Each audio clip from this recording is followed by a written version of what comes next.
कल को देखो तिथि है प्रतिपदा, दिन मंगलवार, रात्रि 3:20 तक रहेगी।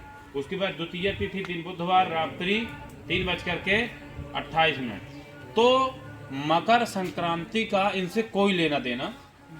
हम बात कर रहे हैं कि आखिर मकर संक्रांति का जो स्नान पर्व बनेगा वो कब बनेगा। पंचांगों में तो देखिए भ्रांतियां इतनी उत्पन्न हो रही हैं। कारण ये है कि कोई सही से उस चीज़ को समझने का प्रयास नहीं कर रहा है, या एक मत की व्यवस्था नहीं है। कुछ ऐसा डिस्टर्ब हो रहा है, जैसे हम किस पंचांग से चर्चा कर रहे हैं, शिवमूर्ति जी। तो उसमें देखिए स्पष्ट ये है कि देखो हमें ध्यान कहाँ देना है, हमें संक्रांति पे तो सूर्य जिस राशि पर प्रवेश करेगा उसी को मकर संक्रांति कहते हैं। उसी तो मकर संक्रांति कैसे बनती है, पहले सूत्र याद होना चाहिए। मकर, कुंभ, मीन, मेष, वृष, मिथुन। तो सूर्य किस में जा रहा है, मकर राशि में प्रवेश कर रहे, इसीलिए तो मकर संक्रांति, सूर्य की संक्रांति हो रही ना, तो मकर संक्रांति। सूर्य हर महीने एक राशि में रहता है। कितने, एक महीने एक राशि में रहता है। तो जब सूर्य का प्रवेश उस राशि में होगा तभी तो मुहूर्त बनेगा। इसी को तो लोगों की समझ से फेर है, क्योंकि लोगों को लगता है कि 14 तारीख फिक्स है। 14 तारीख नहीं है, 15 भी हो सकती है। राशि के जब में प्रवेश करेगा सूर्य तभी तो संक्रांति उत्पन्न होगी। संक्रांति का होगा, सूर्य की प्रभाव पड़ेगा, सौर मास प्रारंभ होगा। तो यहाँ पर सौर मास के लिए देखो दूसरा नोटिस हमेशा याद रखो, पूरे जीवन के लिए शिक्षा हमेशा ध्यान देने की चीज होती है। गुरु की बात को समझना चाहिए, इधर उधर ध्यान देने की आवश्यकता नहीं। क्या ध्यान देना है, 8 लिखा है, 8 पार करके 9, 9 पार करके 10 कौन सी राशि हुई, थोड़ा तेजी बोलो, कौन सी राशि हुई, जो मैं समझाने को प्रयास कर रहा हूँ उसमें समझ में आ रहा कि नहीं आ रहा।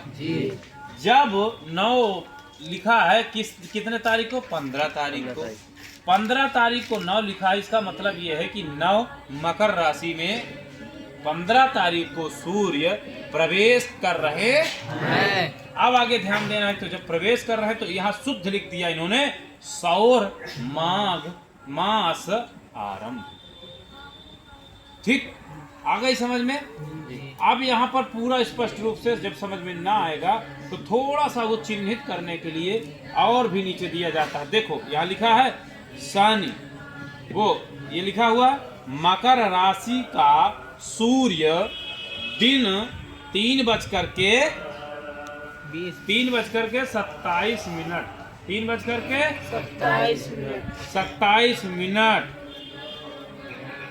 ये पूरा स्पष्ट रूप से इन्होंने कह दिया। और तरीके से समझना ये कि उत्तरायण निरयन 8 या 16 घंटा पुण्यकाल निरयन उत्तरायण देवताओं का दिन तथा दैत्यों की रात्रि। अयन संक्रांति के बाद 3 दिनों तक शुभ कार्य वर्जित है। खर मास समाप्ति, शिशिर ऋतु प्रारंभ। अब मेरी बात को जो मैंने समझाने का प्रयास किया वो समझ में आया, थोड़ा बच्चों को भी दिखा कौन कौन है, मैं नोट करूंगा, पूछूंगा, झूठ भी नहीं बोल सकते कि मैं नहीं था। तो इस प्रकार से सबसे सरल तरीके से इसका महत्व है।